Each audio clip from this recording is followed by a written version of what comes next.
Assalamualaikum warahmatullahi wabarakatuh. Waalaikumsalam warahmatullahi wabarakatuh. Gimana kabarnya anak-anak semua di sini? Alhamdulillah baik. Kita berjumpa lagi di pelajaran sejarah. Berjumpa lagi di mata pelajaran sejarah Indonesia. Hari ini untuk kelas 11 IPS 1. Ya. Sebelum Pak Guru memulai pelajaran, saya ingin melihat kerapian semua siswa di sini, terutama yang laki-laki. Tolong berdiri. Ada yang di luar bajunya, tidak tolong sambil berdiri rapikan bajunya. Nah, yang sudah rapi duduk aja. Yang perempuan gimana?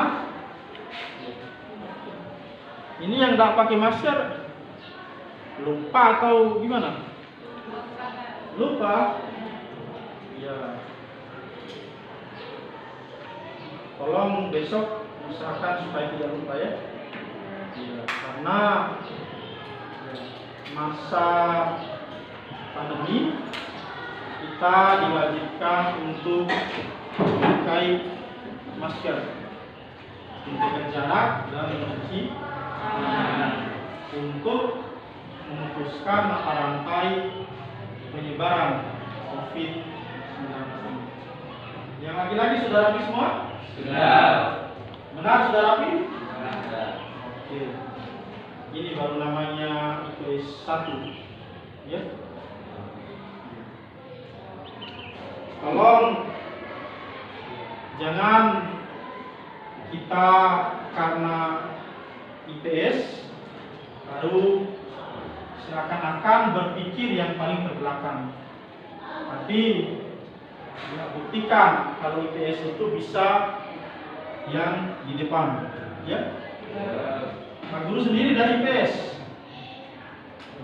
mengambil jurusan sejarah di Universitas Negeri Makassar, jurusan IPS, dan akhirnya menjadi guru IPS juga. Itu yang harus kalian buktikan. Sebelum kita memulai pelajaran hari ini, saya ingin mengabsen.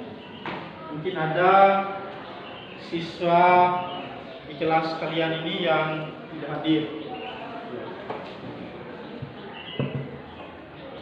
Tolong dengarkan baik-baik ya. Muhammad Firdaus, Nahrul Hayat,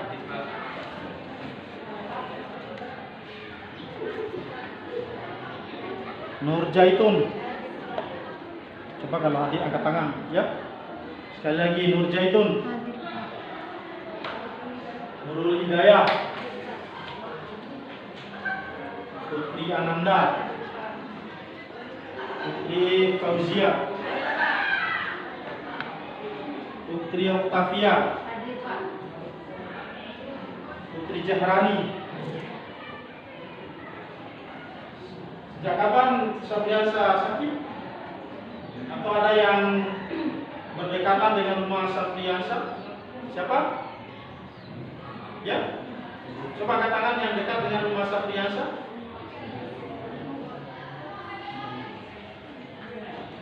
Kamu teguh? Dekat? Dekat? Gimana keadaan dia? Memang sakit? Oh iya. Sudah kamu jenguk kan? Sudah.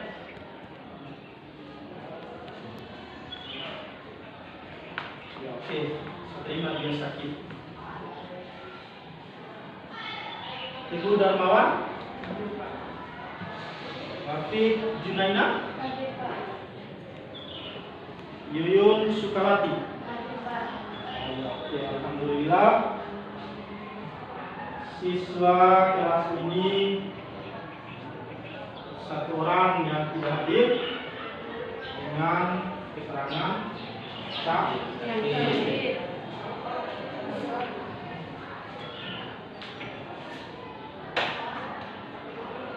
Kelas sudah disapu? Sudah. Oh iya, saya sudah lihat ini sudah rapi sekali ya, sudah rapi.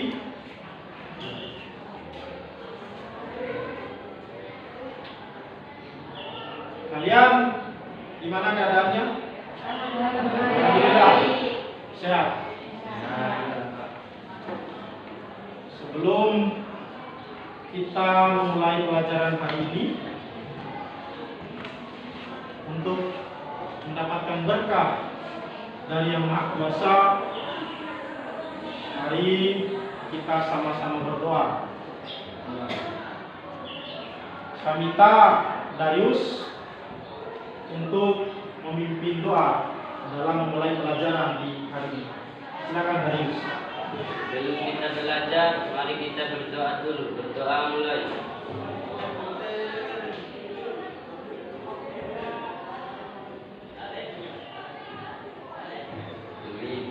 Doa selesai.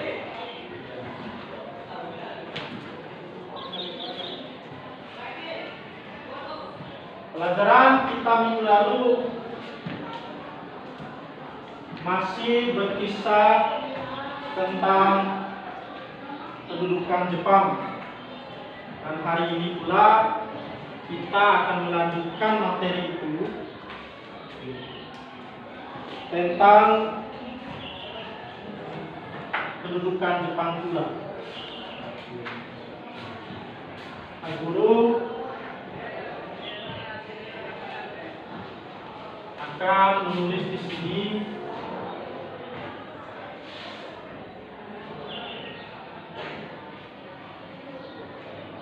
kedudukan Jepang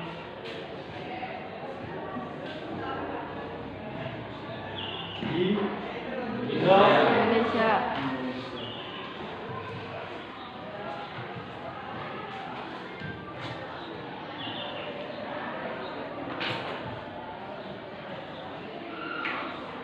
Rizky Indrawan, coba baca apa yang Pak Guru tulis. Masa pendudukan Jepang di Indonesia.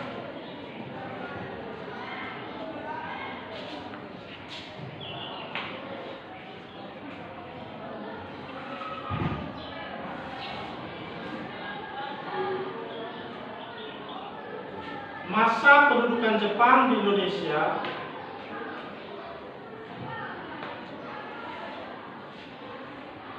di mana bangsa Indonesia memulai babak baru.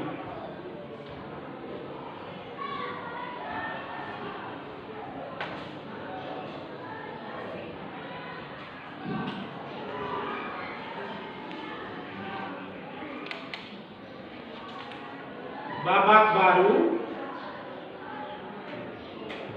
karena bangsa Indonesia sebelumnya dijajah oleh Belanda.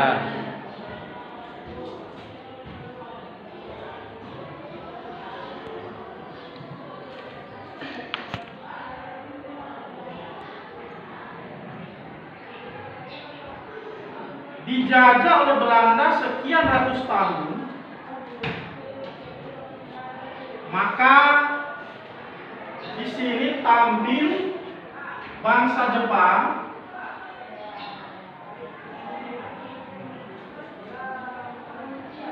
yang berasal dari Asia Timur. Muhammad Firdaus, apa ibu kota Jepang? Tokyo. Coba ulangi yang keras. Tokyo. Tokyo.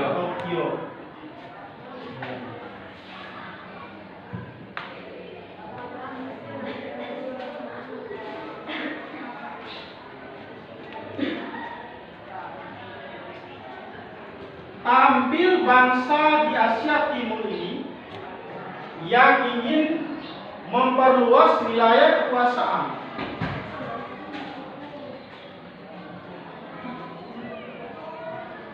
memperluas wilayah kekuasaan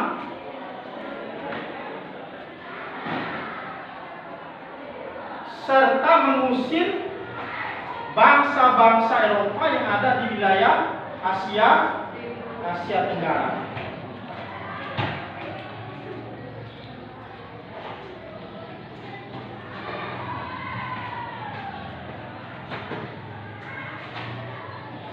Yang ada di wilayah Asia Tenggara, karena wilayah Asia Tenggara, lebih khusus wilayah Indonesia, sangat strategis dalam pelayaran dan perdagangan dari seluruh kawasan atau penjuru dunia. Pak Guru gambarkan peta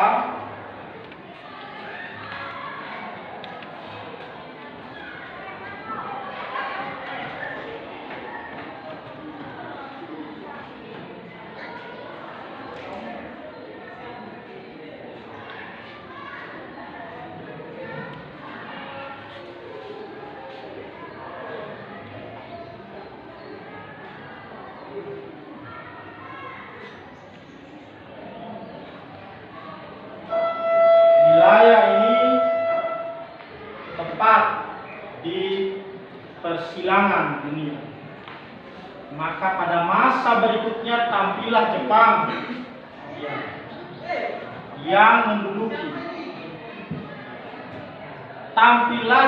yang menduduki. Wilayah Indonesia.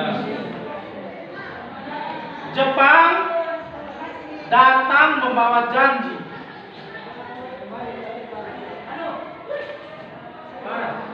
Yaitu janji kemerdekaan, bahwa bangsa Indonesia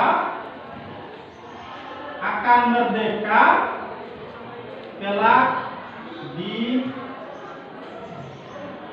kemudian hari.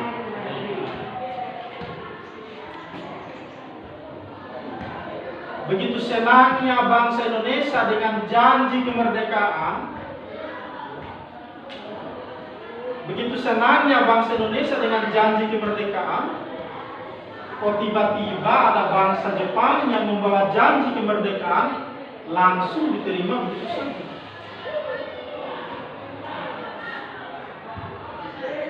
Sementara, ya, bagaimana tidak seperti itu? Ya. Pada masa penjajahan Belanda,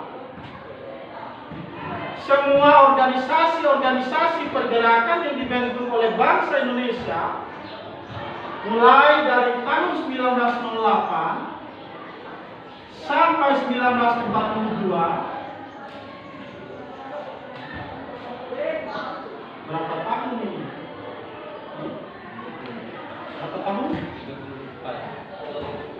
34. Ya? 34 tahun berjuang untuk merdeka pada masa penjajahan Belanda, itu tidak berhasil.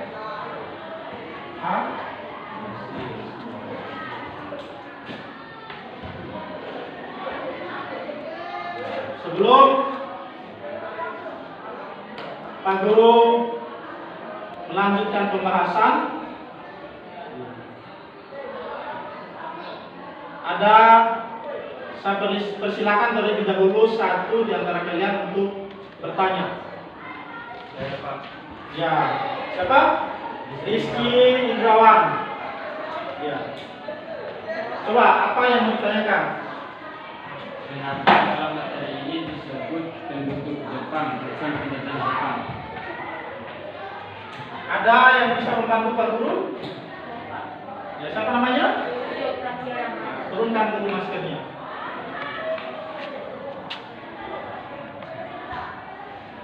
Gimana? Apakah bisa membantu? Bisa? Ya, coba baca.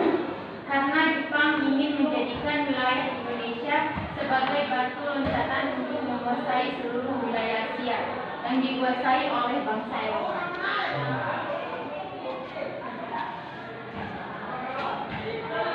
wilayah Indonesia itu hanya sekedar dijadikan sebagai batu loncatan. Ini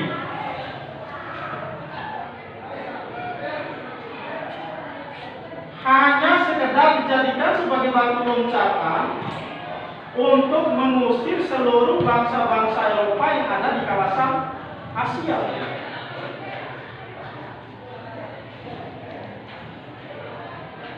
Memang disadari kalau wilayah Asia ini adalah wilayah yang sangat subur, sehingga potensi-potensi alam itu lebih banyak berada di kawasan Asia.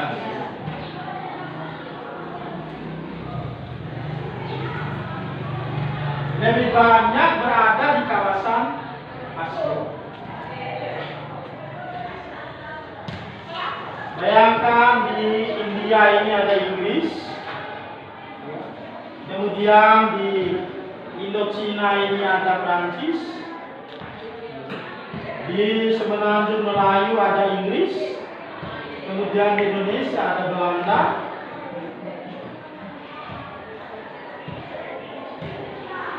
Seluruh wilayah ini dikuasai oleh bangsa Eropa. Nah, bagaimana posisi Indonesia ini dijadikan sebagai batu loncatan, pusat kegiatan Jepang untuk memantau seluruh bangsa-bangsa Eropa yang menguasai bangsa Asia untuk kemudian diserang oleh bangsa Jepang.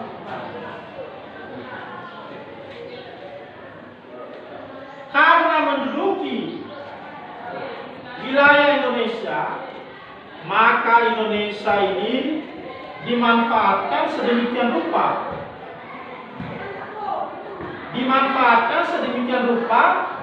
Untuk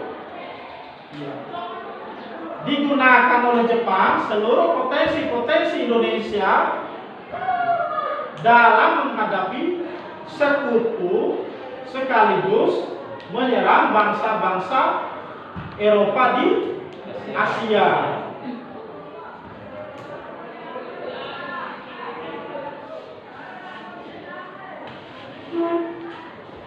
Sampai di sini ada yang mau ditanyakan? Ya. Uraikan dampak yang dirasakan oleh bangsa Indonesia akibat penerapan kebijakan yang dilakukan pada masa pendudukan Indonesia. Ada yang bisa membantu Pak Guru? Saya Pak. Ya. Siapa namanya? Firdaus? Muhammad Firdaus. Muhammad Firdaus.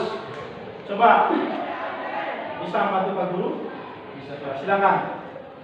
Meskipun menduduki Indonesia dalam waktu yang singkat, tetapi bangsa Indonesia sangat menderita karena dimanfaatkan oleh Jepang dan dikuras berbagai potensi, baik potensi manusia maupun potensi alam.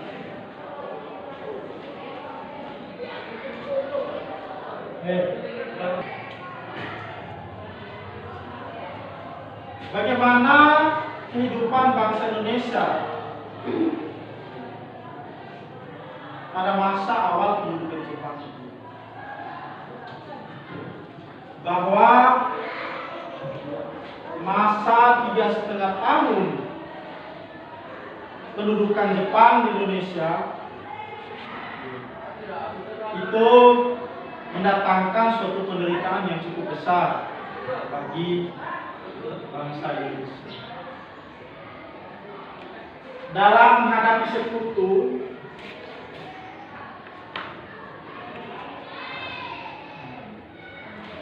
bangsa Indonesia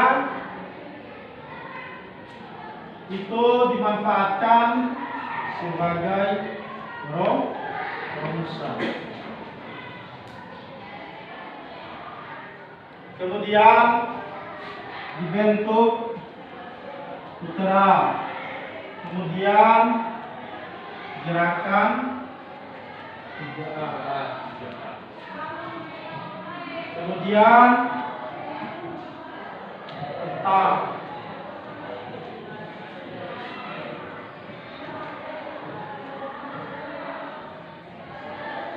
kesemuanya ini menguras tenaga.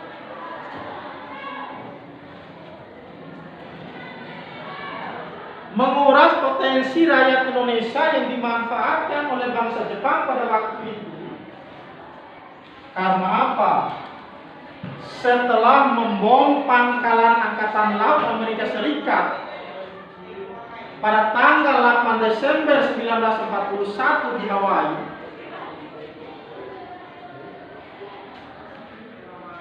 Jepang sudah memikirkan bahwa Amerika Serikat beserta sekutu lainnya satu kali waktu nanti akan menyerang kembali bangsa Jepang.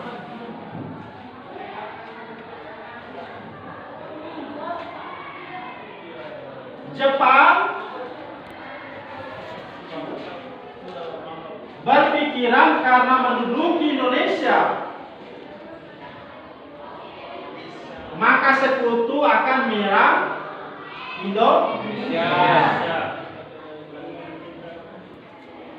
Sehingga dibentuk berbagai organisasi militer.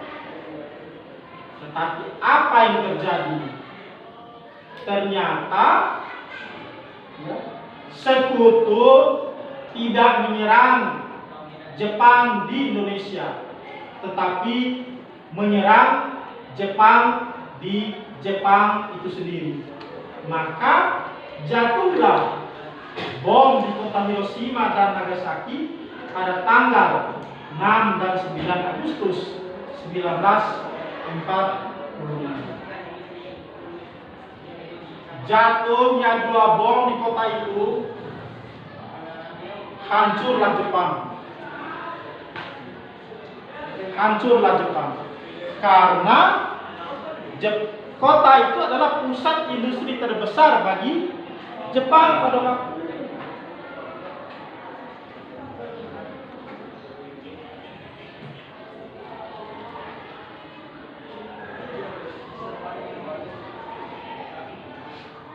Yang ini ada yang ditanyakan?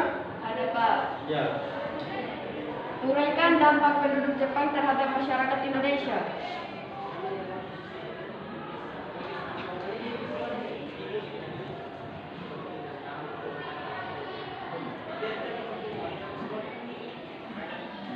Ada yang bisa membantu Pak Guru? Coba angkat tangan. Siapa namanya? Putri Jahrani. Ya, coba turunkan dulu maskernya, nak.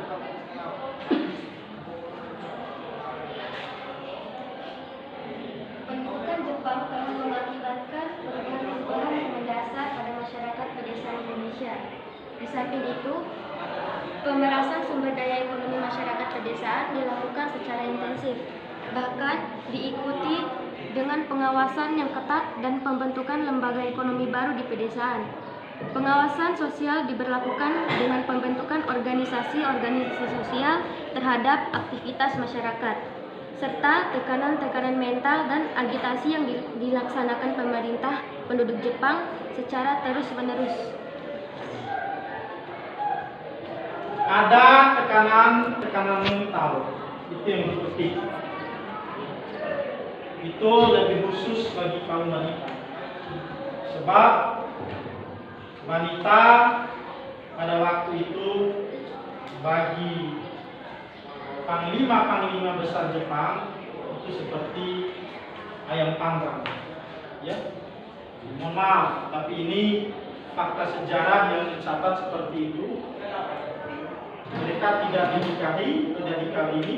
Mereka tidak dinikahi, tetapi dikawini.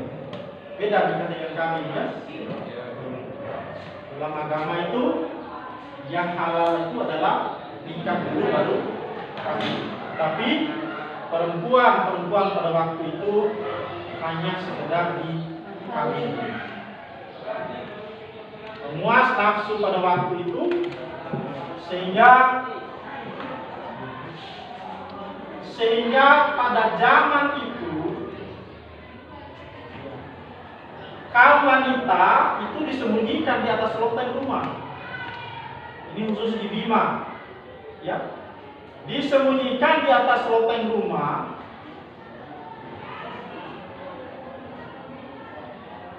Karena apa?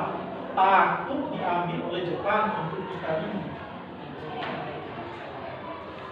Sehingga ya, para penduduk lokal pada waktu itu supaya tidak rusak anaknya akibat tindakan Jepang, mereka harus segera menikahkan dengan keluarganya sendiri. Jadi sebenarnya pernikahan antar keluarga ini bukan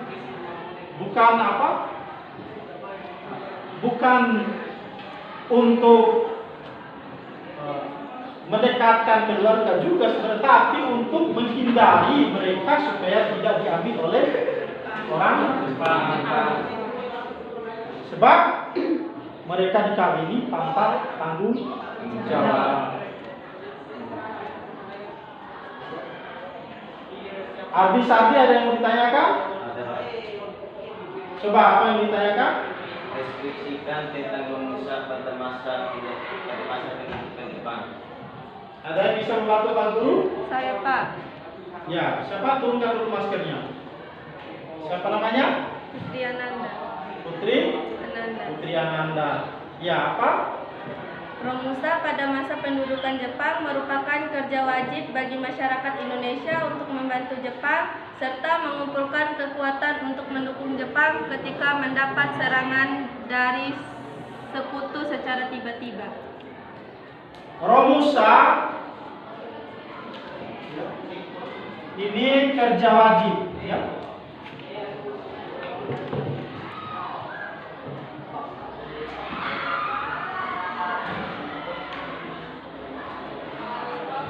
Kerja wajib bangsa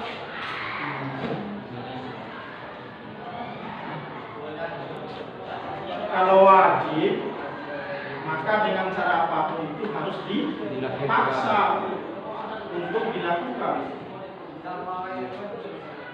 harus dipaksa untuk apa bentuk Romusa pada waktu itu? Romusa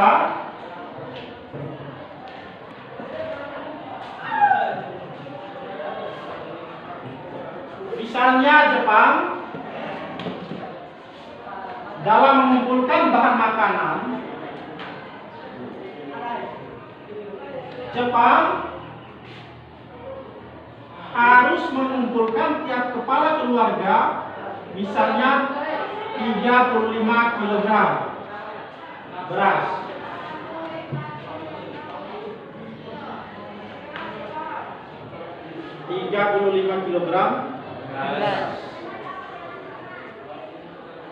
Ini wajib dikumpulkan di setiap kepala keluarga.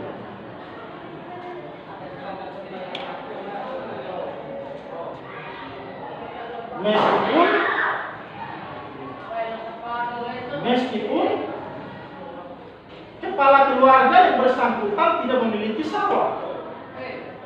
Kalau namanya mengumpulkan beras, otomatis harus ada sawah.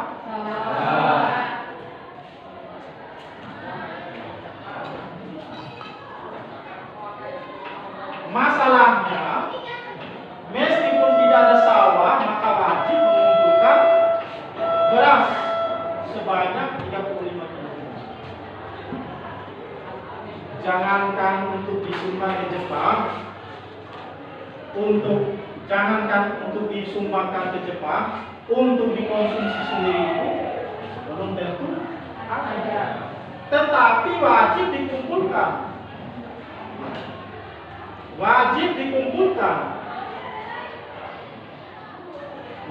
dikumpulkan sebagai bentuk pelaksanaan atau penerapan dari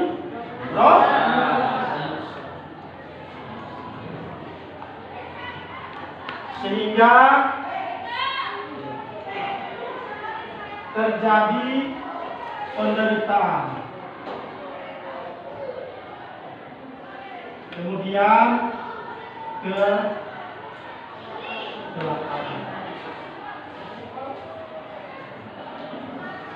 kelaparan yang sangat merajalela pada waktu itu.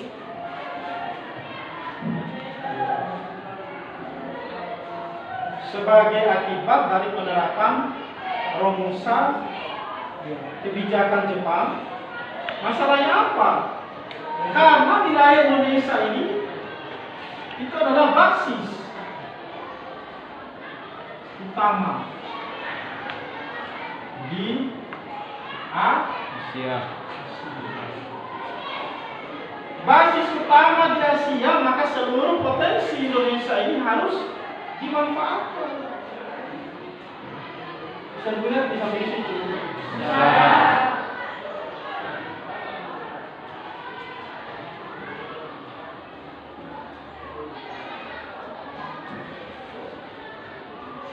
Harus dimanfaatkan semaksimal mungkin. Apalagi yang namanya hewan ternak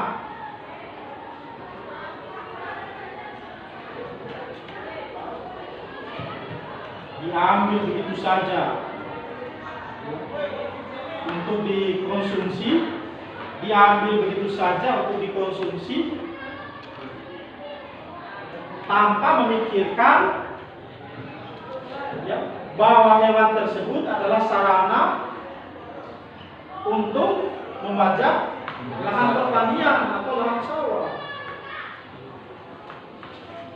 Sarana untuk membajak sawah. Tidak mungkin dikerjakan sendiri.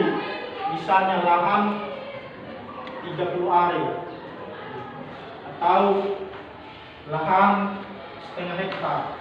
Itu tidak mungkin tidak dikerjakan sendiri.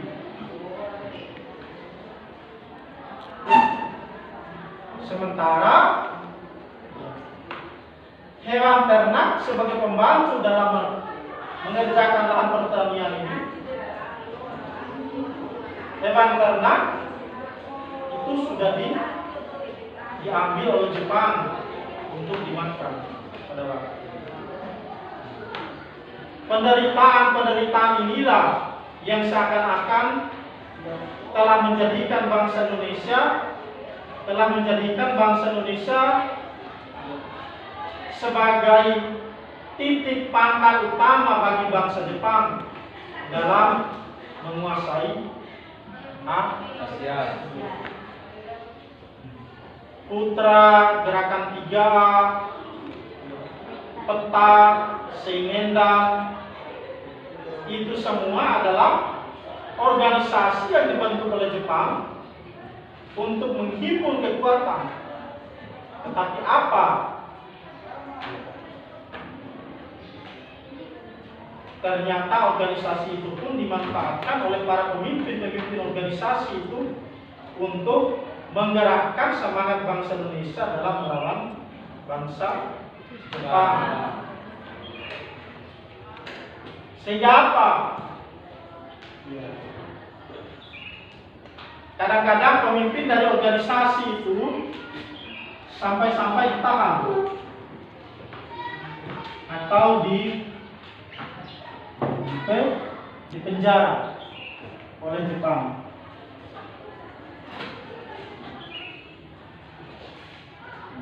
Dipenjara oleh Jepang.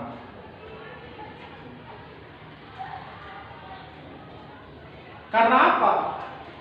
Mereka telah terbukti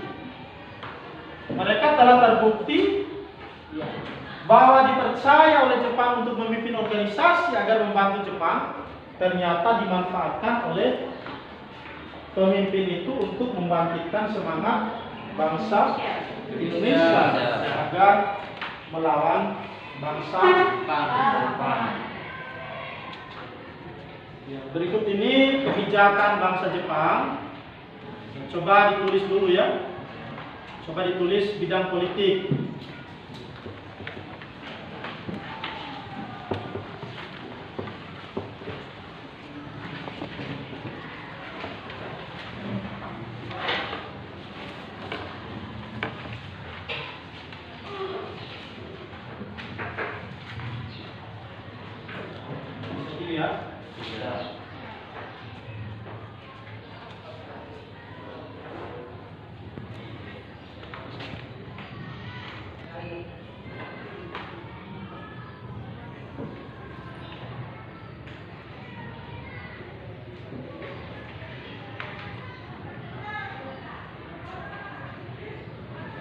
baik-baik itu, jangan hanya ditulis, tapi dianalisa. Ingat Rizky ya? Ya, Pak.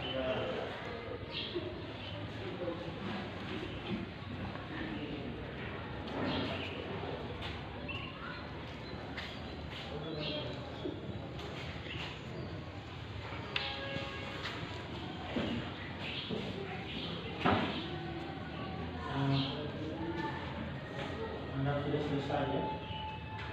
Sudah selesai semua? Sudah. Coba lihat yang bawah, bidang ekonomi. Coba tulis berbaris.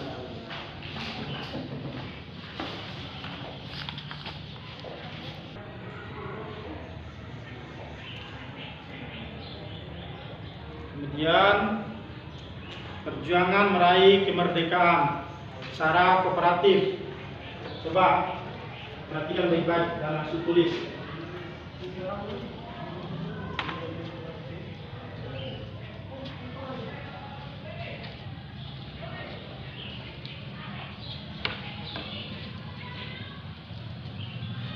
Tunggu, kenapa Anda nulis? Ini berhayal anak satu ini. Mikir pacar. Tunggu. Enggak. Putus cinta kemari.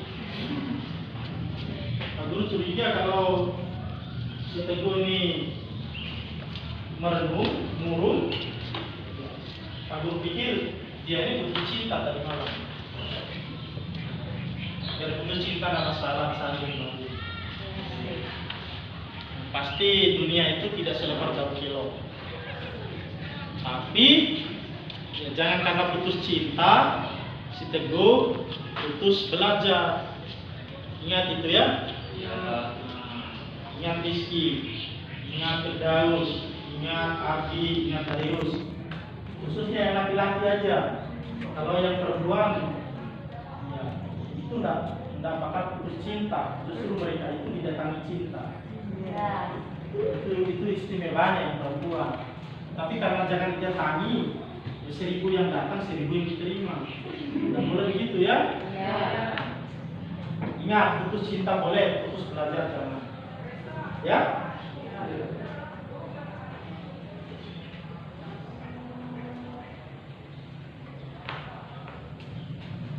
Sudah?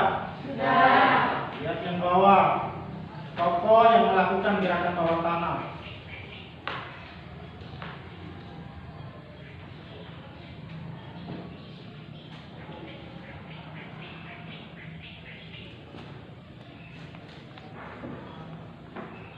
Itu ada kelompok Sukarni, kelompok Ahmad Subarjo, kelompok Sultan Syahrir, kelompok pemuda.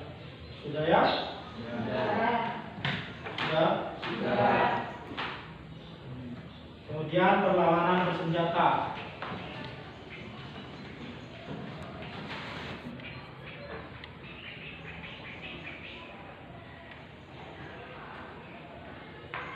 Peristiwa Indramayu, akibat kerja Rodi, menyetorkan mesin padi. Kemudian untuk Abdul Jalil melawan Jamsil.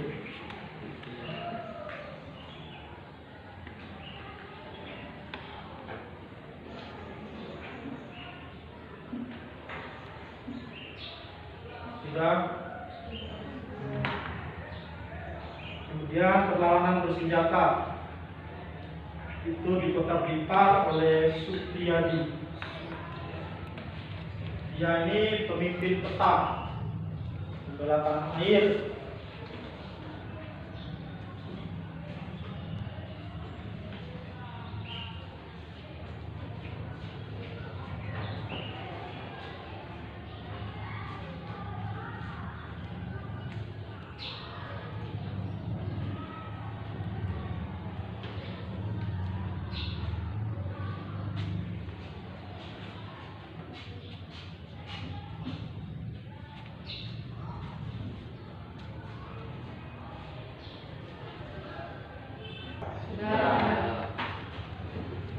Coba perhatikan lagi di sini.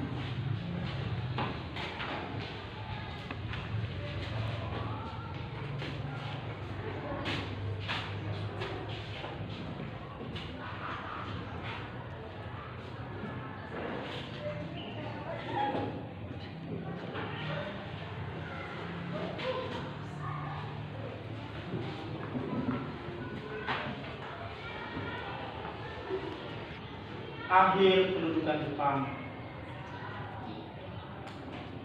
Jepang sudah mulai merasakan adanya gabungan kekuatan dari sekutu. Mulai merasakan adanya gabungan kekuatan dari sekutu. Sekutu yang tergabung dalam front A, B, C, D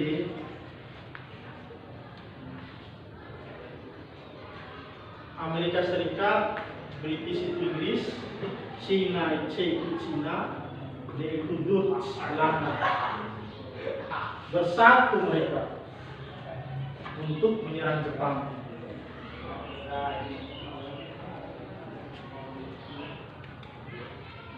Di balik itu, Soekarno, Hatta, Muhammad Hatta itu diundang secara khusus oleh Kaisar Hirohito ke Jepang, ke Tokyo pada waktu.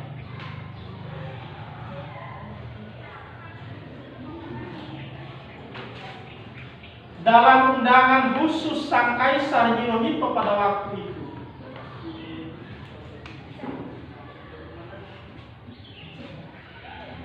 Soekarno sebagai pemimpin delegasi yang berangkat ke Istana Tokyo pada waktu itu dikalungkan oleh Kaisar Hirohito satu selendang khusus khas Jepang. Begitu istimewanya sang Soekarno pada waktu itu. Ketika mereka bertemu dengan Kaisar pada waktu itu, Kaisar dalam pembicaraan itu intinya mereka menerima perintah dari Kaisar bahwa bangsa Indonesia dipersilakan untuk segera mempersiapkan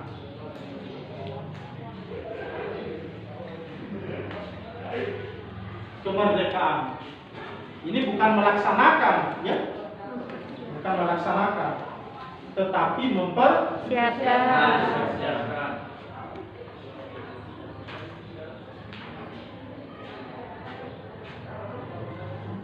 Sekembalinya mereka dari Istana Tokyo karena telah menerima ultimatum atau perintah dari Kaisar pada waktu itu, maka Soekarno, Hatta, dan Ahmad Subarjo, Soekarno mereka bertiga itu membentuk BPU-CI.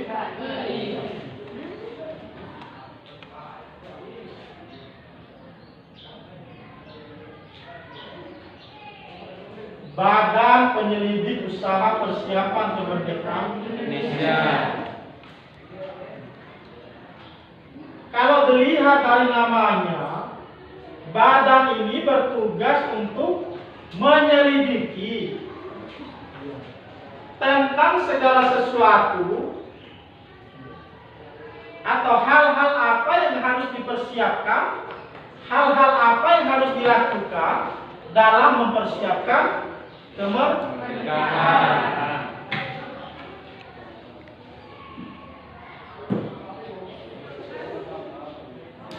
Hal-hal apa yang harus dilakukan dalam mempersiapkan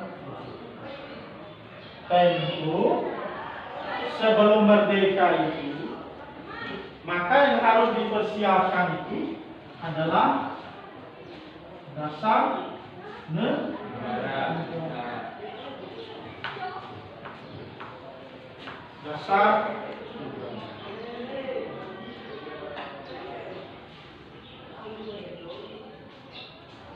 mulailah sidang.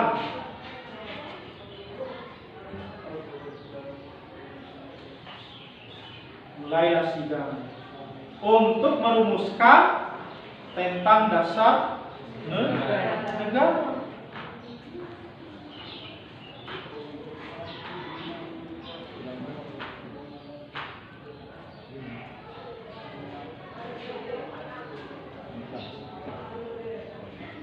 Untuk merumuskan dasar negara.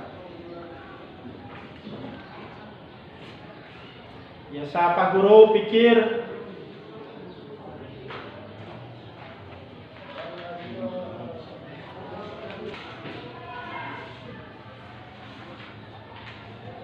tampillah 3 tokoh yang merumuskan dasar negara selama sidang BPUPKI, yaitu Soekarno, kemudian Muhammad Yamin, dan Supomo. Jangan beranggapan yang lain ya. Supomo. Itu Teguh tertawa tersenyum, ada apa sih dia itu? Langsung si bulat ini tersenyum, kalau bilang Supomo. Jangan beranggapan yang lain, nanti berdosa.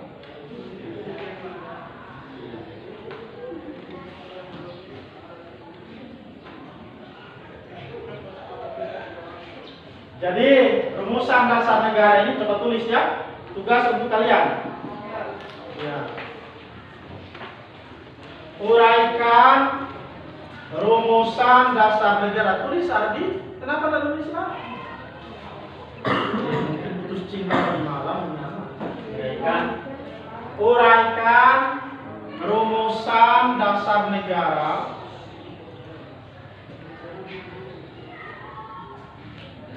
Kalau dibahas di sini tidak cukup waktunya, karena kita waktunya hanya 30 menit 1 jam belajar. Uraikan rumusan dasar negara yang dikemukakan oleh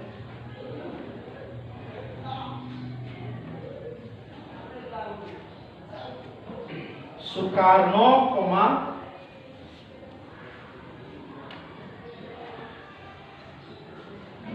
Muhammad Yamin. Kalau mau itu Mo ya, itu ejaan lama. Dan Supomo.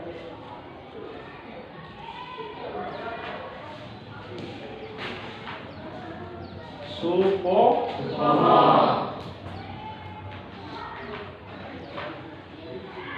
Itu sudah menjadi tugas ya. Guru periksa minggu depan. Ingat, harus dikerjakan. Itu adalah bentuk tanggung jawab kepada kalian. Ternyata yang disetujui itu adalah usul dari Soekarno melalui piagam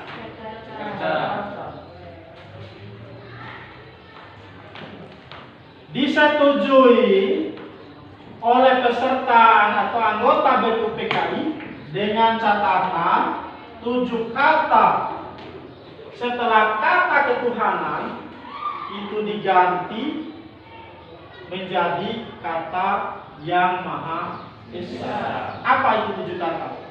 Ketuhanan, setelah ketuhanan itu dengan kewajiban menjalankan syariat Islam bagi umat, itu diganti dengan kata yang Maha Esa.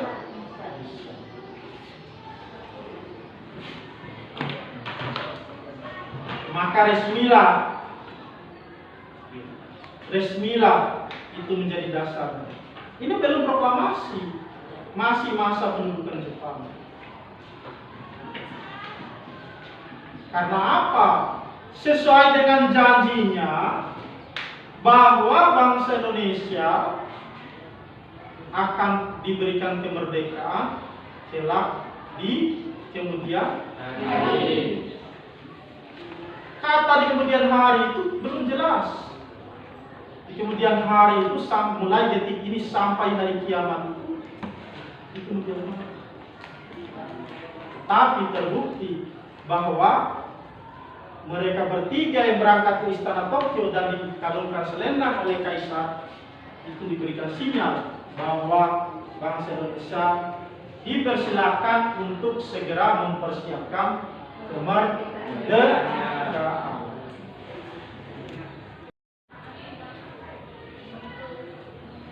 Pelajaran kita hari ini mungkin Pak Guru akhirkan sampai di sini.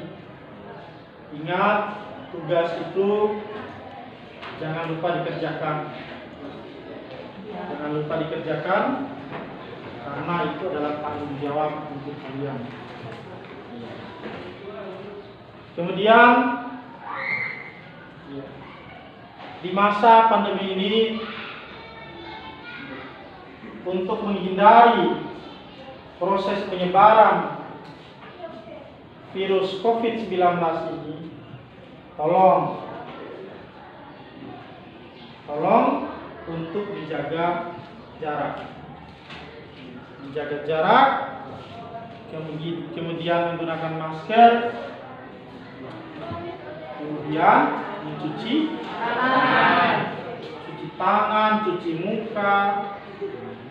Muka juga itu ada virus, apalagi muka yang keluar dari mulut itu ada bau, karena lupa sikat gigi adalah virus. Kalau bergandengan dengan teman istimewa, jangan berdekat supaya tidak menyebar virus. Kemudian akhir-akhir ini daerah kita ini dilanda oleh hujan. Tolong jaga kesehatan, ya. Tolong jaga kesehatan. Jangan senang berhujan-hujanan, tapi senanglah untuk menghindari hujan, karena akan mendatangkan sakit bagi kalian.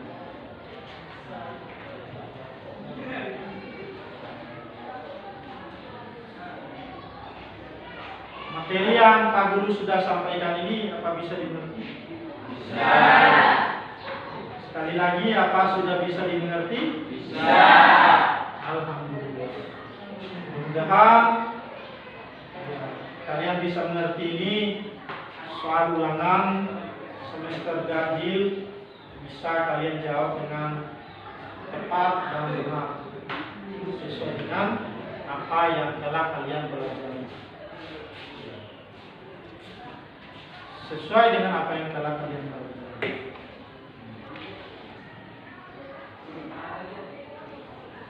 Sekali lagi, ingat tugas ya. Tidur jangan terlalu malam, karena akan bangun kesiangan kalian.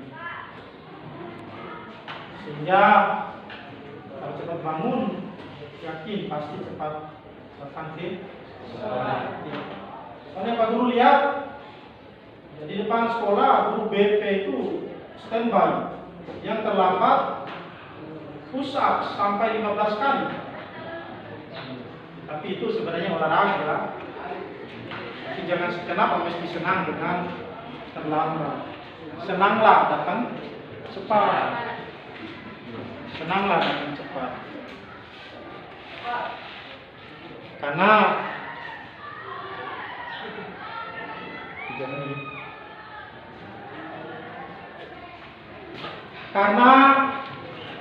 yang demikian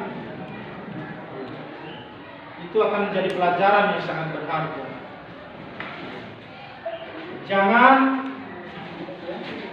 Jangan kita senang dengan terlambat, karena yang demikian akan menjadi sifat bawaan kita sampai tua. Maka mulailah sejak ini, mulailah dari sekarang, mulailah dari yang terkecil. Kalau Agim bilang dalam ceramahnya, mulai dari diri kita, mulai dari yang kecil, dan mulai dari sekarang. Jadi sebenarnya yang mendidik diri kita itu adalah diri kita sendiri. Sebenarnya ketika kita sadar diri,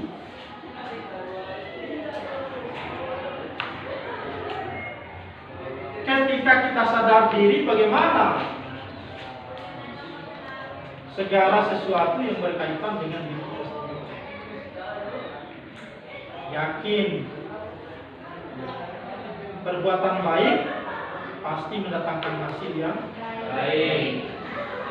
Perbuatan yang tidak baik itu pasti mendatangkan hasil yang tidak baik. Cepat atau lambat itu pasti, itu tata agama. Hanya jangan senang dengan hal-hal yang tidak baik, tapi senanglah dengan hal yang baik. Si Sapriansa itu tolong diusahakan dijenguk ya. Dia memang orang tumpu. Kalian ada orang Leo, orang Rato, orang Sabo, anak-anak. Meskipun demikian, kalian dalam kelas ini anggaplah satu darah.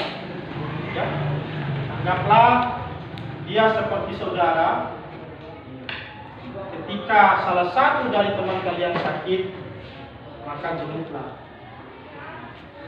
Tidak perlu kalian mempersulit diri menjenguk teman yang sakit harus bawa ini itu. Syukur kalau ada, kalau tidak ada ya jangan dipaksa. Jengukan kalian terhadap teman yang sakit itu ya, adalah satu motivasi untuk membangun semangat bagi dia yang sakit. Artinya dia beranggapan, oh saya ini tetap dianggap saudara oleh teman-teman kelas saya. Saya ini dianggap satu darah meskipun beda kampung tempat tinggal. Itu ya. Sehingga akan mendatangkan semangat kebersamaan, akan mendatangkan melahirkan semangat persatuan di antara kalian. Itu ya.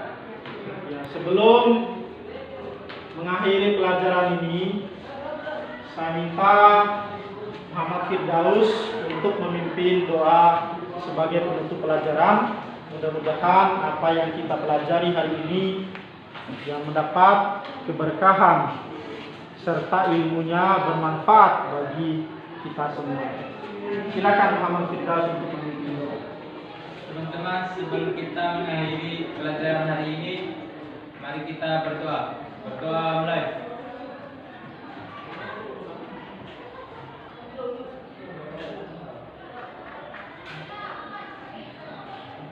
Berdoa selesai.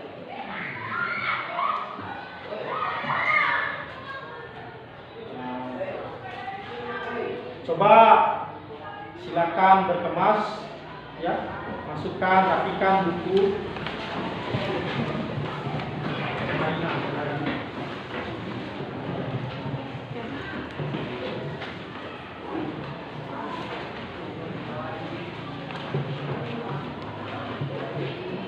Sudah, ya, duduk rapi dulu. Sudah selesai. Silakan bersalaman dengan Pak Guru. Pak Guru ya.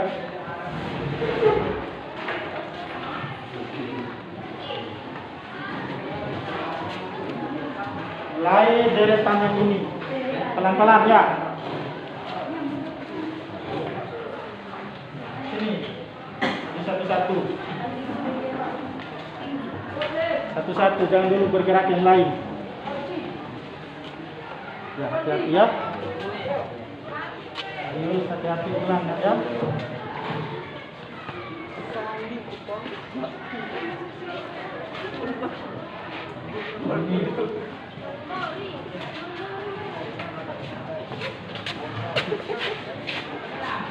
Ini ya. Ya. Satu-satu.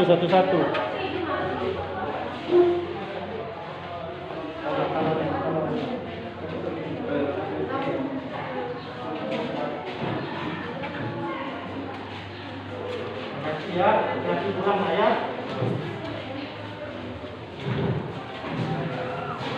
Ya.